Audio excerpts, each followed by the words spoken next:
Welcome to A-Level and AP Physics. In today's lesson, we will discuss one very important and typical type of question from communication systems. And this question is from May-June 2021 paper 4.1. For part A, we need to state what is meant by the amplitude modulation of a radio wave or any type of wave. Let's try to understand what is amplitude modulation. This is our signal. So simply let me write down here. This is the signal. And this is carrier wave is already written here. So this is carrier wave. And this is amplitude modulated wave. If you look at this one, when the displacement of signal, this is positive, the amplitude of amplitude modulated wave is greater than the carrier wave. That when the amplitude of signal is negative, the amplitude of amplitude modulated wave, this is smaller than the amplitude of carrier wave. From here, simply we can say that the amplitude of carrier wave changes depending on the displacement of the signal, and that is amplitude modulation. We can also look at this one. You can see this is modulating signal here, and we have here amplitude modulated carrier wave. You can also see when the displacement here is positive, the amplitude of this modulated carrier wave is greater. But when the displacement of signal is negative, amplitude of amplitude modulated carrier wave is smaller, and so on. So amplitude modulation simply means that the amplitude of amplitude modulated carrier wave depends on displacement of the signal. Let's try to define how to write what is meant by amplitude modulation. This is how you can write down amplitude modulation. There are few points you have to be very clear. You need to mention where is in synchrony, means the amplitude of the carrier wave, where is in synchrony with displacement of the information signal. So these things you need to mention to get 2 marks for this part.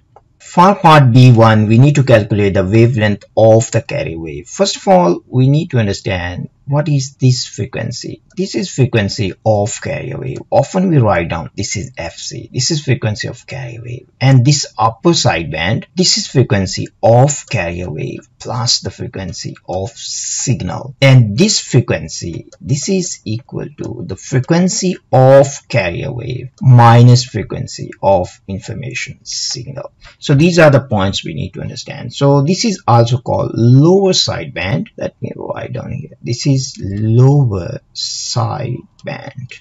This is the lower sideband, and this is upper sideband. So this is upper sideband. We also need to be familiar with these names. So this is upper sideband. We need to find the wavelength of the carrier wave, but we have the frequency. The frequency of carrier wave, simply we can write down. This is 300 kilohertz. Be careful with the unit. So this is 300 kilohertz. So simply we can write down this is 3.0 times 10 to 5 hertz. So this is the frequency of carrier wave. Now we need to find out the lambda for this carrier wave. We need to divide the speed of the radio waves, that is equal to speed of light divided by the frequency of this carrier wave. Speed of light means this is Vc. This is the speed of light, that is simply equal to 3 times 10 to 8 meters per second.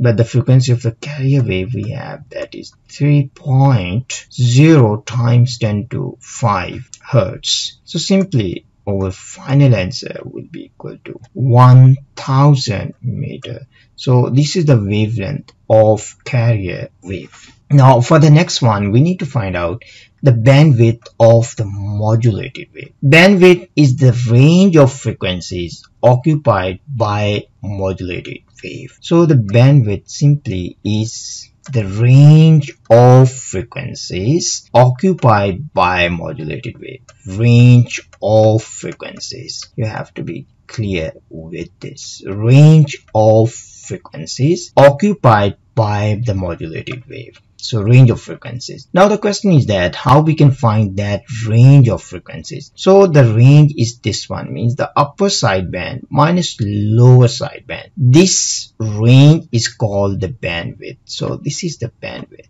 This is bandwidth.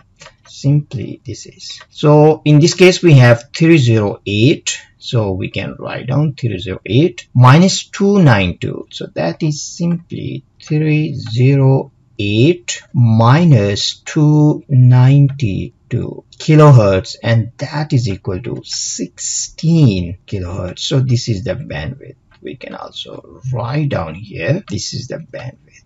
So this is how you need to find out bandwidth. Very common question from this chapter. Next one, the maximum frequency of the audio signal. We need to find out the maximum frequency. Now you can see here, this is the frequency of the carrier wave, and this is the frequency of carrier wave plus signal. So from here we can find out the frequency of signal. This is simply equal to frequency of carrier wave plus frequency of signal minus frequency of carrier wave. So simply this is 308 minus this is 300. So our final answer is 8 kilohertz. This is the maximum frequency of information signal, maximum. So this is 8 kilohertz. For part C, the power of a radio signal at a transmitter is given, and that is equal to PT. At a receiver, the received power is given by the following expression. PR is equal to 0.082 PT divided by x square. So this x square. X is the distance here, and this is in meters between the transmitter and the receiver. If x increase, PR will decrease. For the transmission of the signal, attenuation is also given, and that is equal to 73 dB. We need to find the distance x, and answer has to be in meters. This question is simply about attenuation. So this is all about attenuation. So simply we need to write down the formula for attenuation. In this case we will place P in numerator, so our answer will be positive, mean x will be positive, divided by P out. You can also place P out by P in, so then this has to be negative. Attenuation is given, the value of attenuation is given, so that is equal to 73 dB. So simply this is 10 log.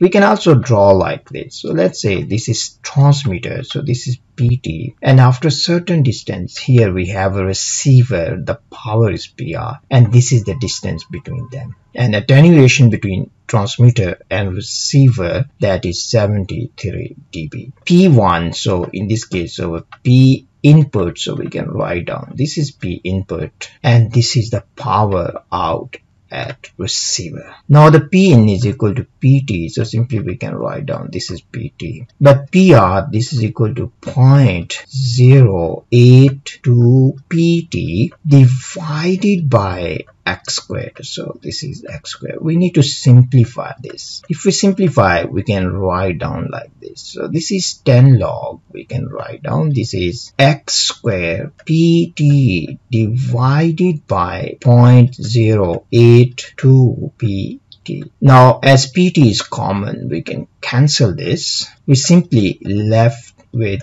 10 log x squared divided by 0.082.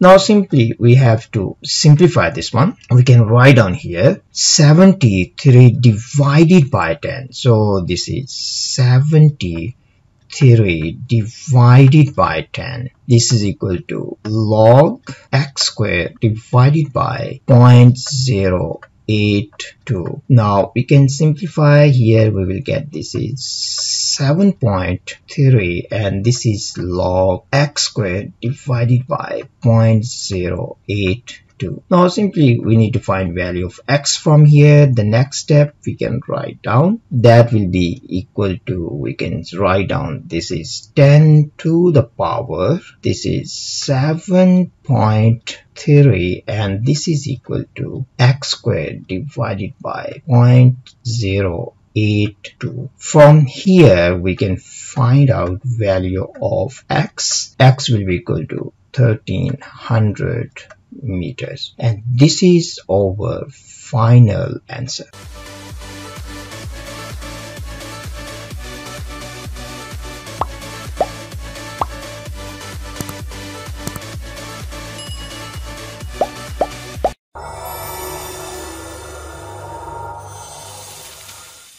Welcome to A-Level and AP Physics. In today's lesson, we will discuss a typical type of question on electric field from May-June 2021, paper 4.1. In this lesson, we will discuss how to sketch electric field against distance for an isolated matter sphere. I will also explain you how to sketch de Broglie wavelength of a particle against its momentum. At the end of the video, we will also discuss how to sketch the number of daughter nuclei against time. For part A, it is given to us an isolated metal sphere of radius r, and electric field at its surface is given, that is E naught. This sphere is charged and electric field at its surface is E naught. For this question on figure 6.1, we need to sketch the variation of electric field E against distance x from the center of the sphere. We need to sketch from x is equal to 0 to x is equal to 3r.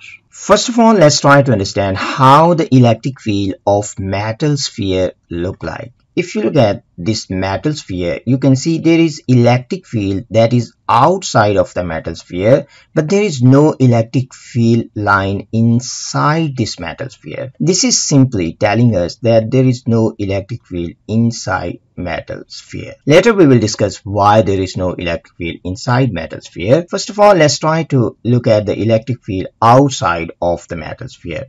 Electric field outside of the metal sphere we can relate with distance from the center of the metal sphere by this simple relationship. E is equal to kq over x squared, and x is the distance from the center of the metal sphere. Now if you look at this equation, we can simply rearrange this one. We can write down Ex squared, this is equal to kq. Q is the amount of charge on the metal sphere, that is constant, and k is also constant. It simply means that the product of E and x squared, this is constant. So simply we can write down this is constant. We can also say that it simply means that electric field E1 at distance x1 squared, this will be equal to E2 times x2 square, and this is also equal to E3 times x3 square. Now what exactly it means? Let's say when the distance from the center of the sphere, that is equal to r, means just at the surface, so we can say simply at this point, then electric field is equal to E naught, and this distance is r. So this is r square. Let's look at a point that is at a distance of 2r. As you can see here, x is equal to 2r, so electric field at this point is E2. Now as the distance is double, so this is our electric field E2, distance is double, so means this is 2r square, this has to be E naught divided by 4, because the product has to be the same. If we take another point, let's say we take this third point that is at a distance of 3r from the center of the sphere, from the center of metal sphere, then the value of E3, that will be equal to E naught by 9, because the distance is triple. In this case, now we have found the value of electric field at the surface, that is E naught. This is already given to us that the electric field at its surface means at a distance of r, that is equal to E naught. That's the reason we have written this is E naught. If the distance is double from the center of the sphere, electric field is 1/4, and if distance is triple, is 3 times, electric field is equal to E naught by 9. So these are the points we need to understand to draw electric field outside of metal sphere. Let me show you how to sketch. You can see here at distance r, electric field, this is E naught. So electric field here, this is E naught. At a distance of 2r, electric field is E naught by 4. So electric field here is E naught by 4, means 1/4 of electric field at the surface. And at a distance of 3r, electric field is E naught by 9. And then we need to sketch this curve.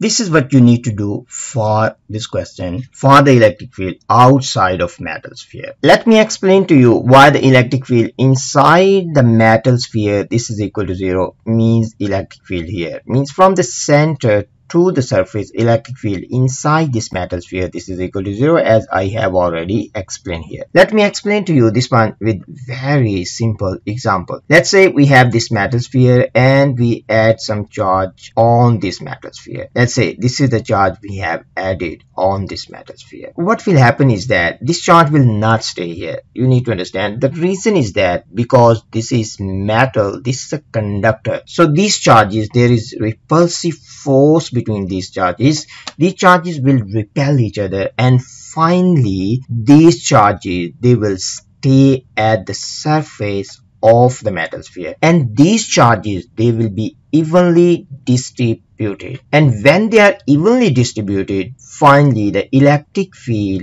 inside this metal sphere, that will be equal to 0, because these charges inside the metal sphere, they will cancel electric field, so there will be no net electric field inside the metal sphere. But these lines outside of the metal sphere, they appears to come from the center of the sphere, but inside the sphere, electric field is cancelled. Mean these charges, they cancel electric field of each other, and when they're evenly distributed, there will be no net electric field inside metal sphere. So this is what you need to understand. We can also understand this concept in a little bit different way. We can also use Gauss's laws. We can also use, but this is not part of A level. But if you're curious about this one, we can also use Gauss's law. According to Gauss's law, the closed integral of E dot dA, so E is electric field and A is the area normal vector, this is equal to Q enclosed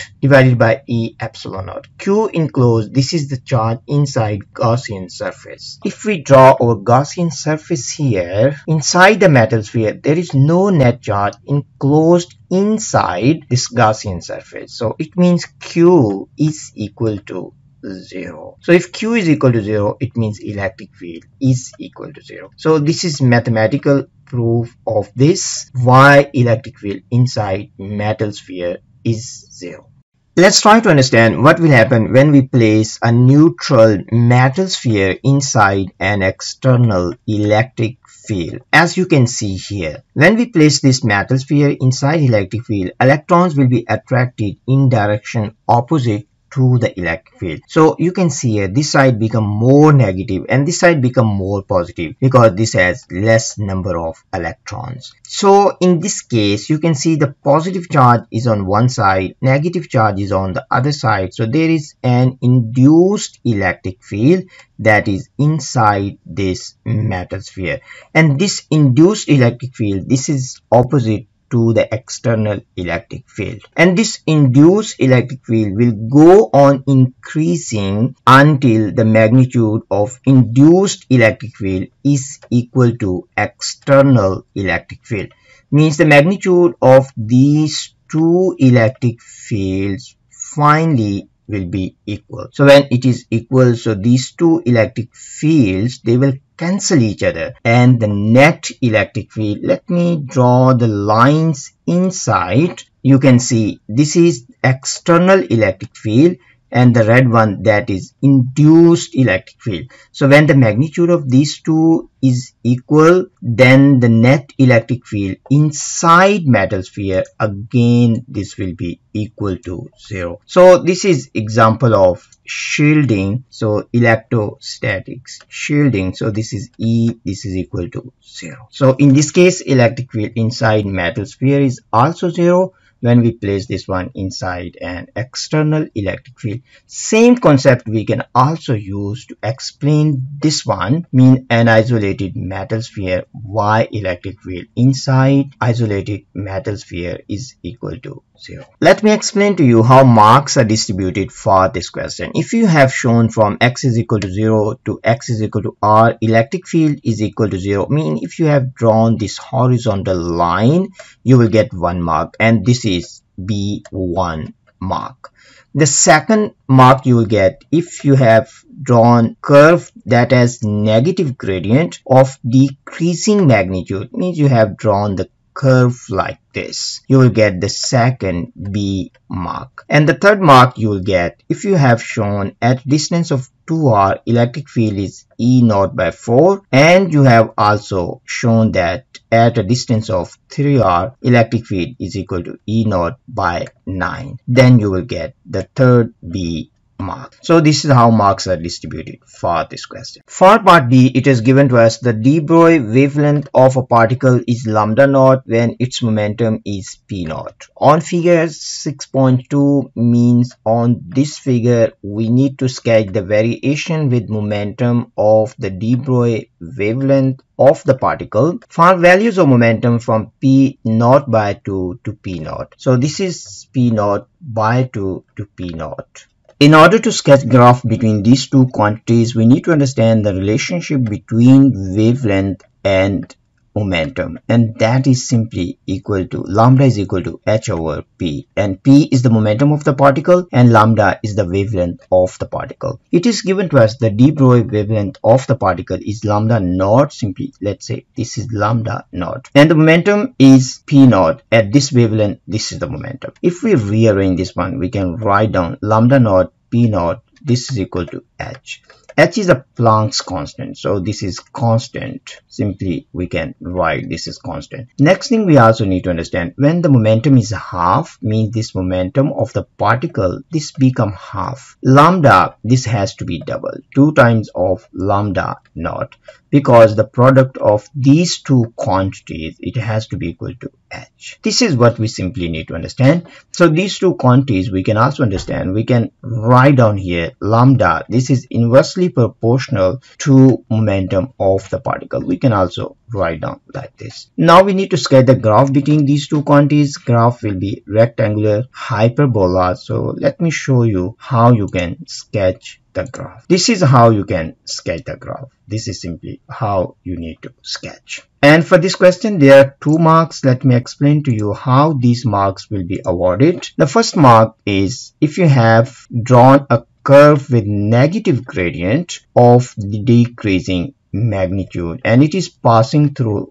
p naught and lambda naught, and its gradient is negative and gradient is decreasing. And the second, so this is 1 mark, so this is B mark, you will get 1 mark. And the second mark you will get if your line is passing through p naught by 2 and 2 lambda. So this is p naught by 2 and 2 lambda. So this is p naught by 2 and this is 2 lambda. So this is the second mark. This is second mark. So the first mark p naught lambda naught. So this was the first mark. You got 1 B mark. If you have drawn the line, means you have drawn this curve and its gradient is negative and gradient is decreasing and it is passing through this point. You got 1 B mark. And if it is passing through 2 lambda naught and p naught by 2, you got the second B mark. So this is the second B mark. For part C, it is given to us a radioactive isotope decays with a half-life of 15 seconds to form a stable product. The radioactive isotope at time t is equal to 0 contains n naught number of nuclei and there is no nuclei of the stable product. Question is asking us to sketch on figure 6.3 the variation with time of the number of nuclei of the stable product for time t is equal to 0 to t is equal to 45 seconds. T is equal to 0 here and t is equal to 45 seconds here. We need to sketch on this figure 6.3. In order to answer this question, first of all, let's draw one simple table and then we will sketch this graph. Let's say we have three different columns. In the first column we have time, and in the second column we have number of parent nuclei. This is number of parent nuclei, and in the third column, let's say we have number of daughter nuclei, or simply we can say product nuclei. I will simply write down number of product nuclei. So this is number of product nuclei. At time t is equal to 0, there are only parent nuclei, so that is equal to n naught, and there are no any product nuclei, so this is 0. After time equal to 1 half life means t1 by 2, this become half, means this become n naught by 2, and the daughter nuclei are the product nuclei, they also equal to n naught by 2. We can also say this is equal to 0.5 of n naught. After 2 half lives means 2 times of 1 half life, this will decrease to n naught by 4, and the product nuclei, they will increase to 3n naught by 4, or we can say that that will be equal to 0.75 of n naught.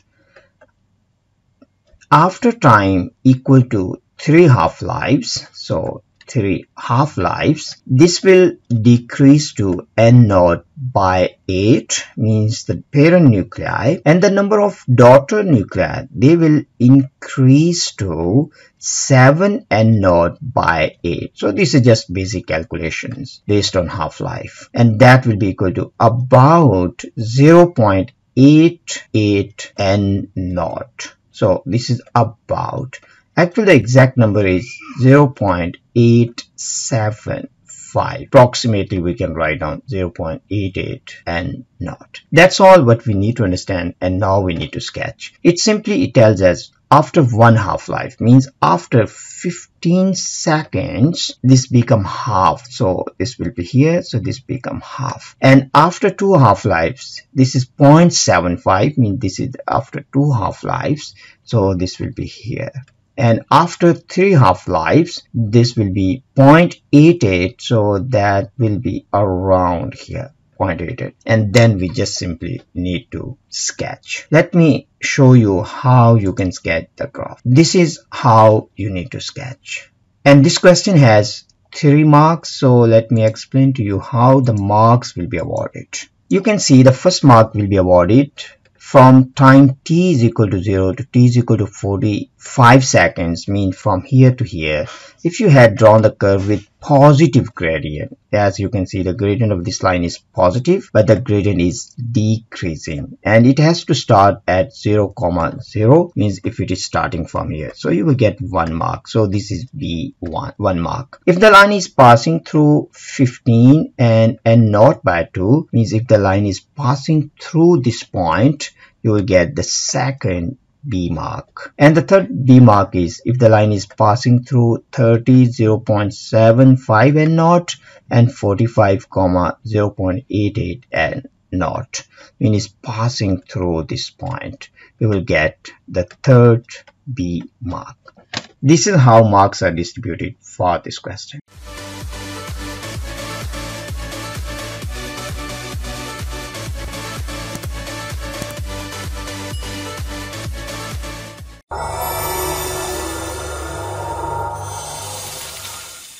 Welcome to A-Level and AP Physics. In this lesson, we will discuss important past paper question on capacitance from May-June 2021 paper 4.1. For part A, simply we need to state what is meant by the capacitance of a capacitor. In order to understand capacitance, we need to understand Q is equal to CV. Q is the charge on single plate, or simply we can say this is the charge on one plate of capacitor. Simply we can say charge on one plate. C is the capacitance of a capacitor, and capacitance simply means that this is the ability of a capacitor to store energy. If the capacitance of a capacitor is greater, it means capacitor is able to store more energy. If the capacitance of a capacitor is lower, it means capacitor is not able to store a lot of energy, or simply you can say it has ability to store less energy. So this is about capacitance. Let's try to understand what this symbol is representing. This symbol is for the potential difference between the plates. Simply we can write down potential difference between the plates of a capacitor. So this is potential difference. We can also understand with the help of the symbol of capacitor. So this is the symbol for parallel plate capacitor. Let's say this plate is positively charged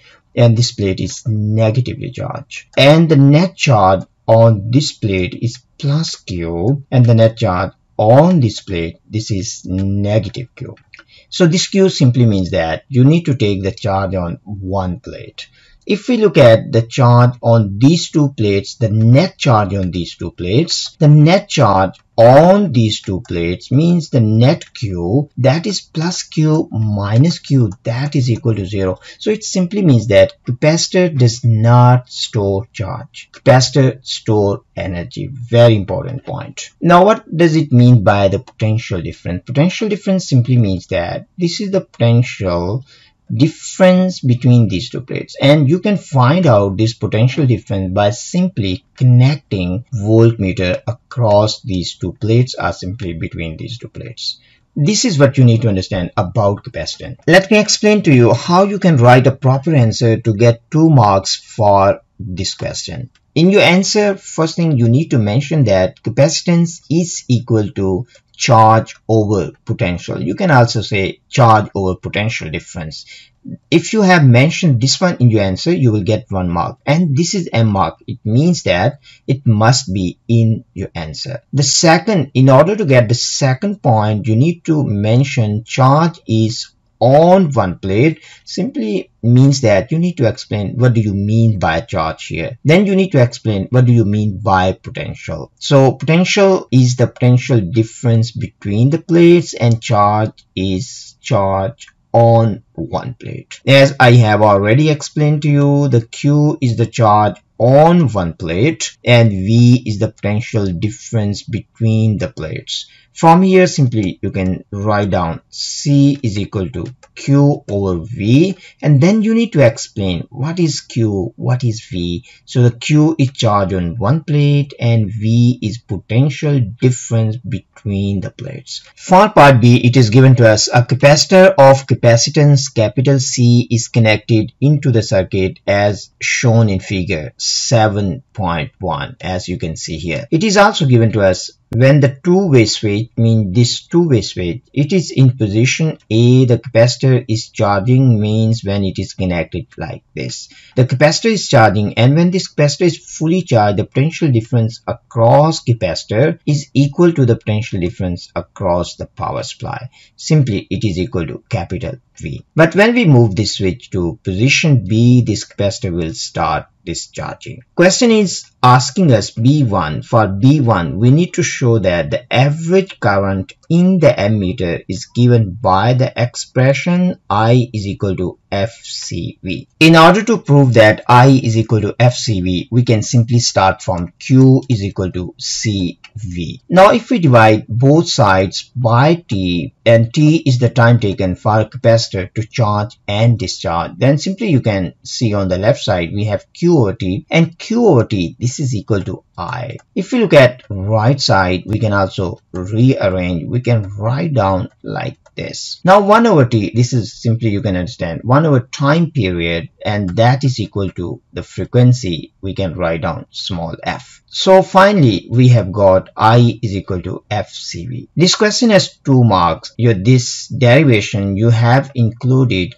Q over T, you will get 1 mark, and that is M1 mark. This must be in your derivation. And the second mark you will get if you have got this correct answer, and that is A mark. For part B2, it is given to us the potential difference is equal to 150 volts and frequency is equal to 60 hertz. Average current in the ammeter is given, that is equal to 4.8 microamps. We need to calculate the capacitance in picofarad. This question is pretty straightforward one because it is just simply based on part B1. In part B1, we have derived this expression I is equal to FCV. Now this question is asking us to calculate C, so we can rearrange this expression. We can write down C is equal to I over F times V, and we can plug in values. I is given, the value of I is 4.8 times 10 to negative 6 amps, and this is divided by the frequency. Magnitude of frequency, or simply the value of frequency, is equal to 60 hertz, and potential difference is equal to 150. Now if we solve this one, we can get the value of capacitance.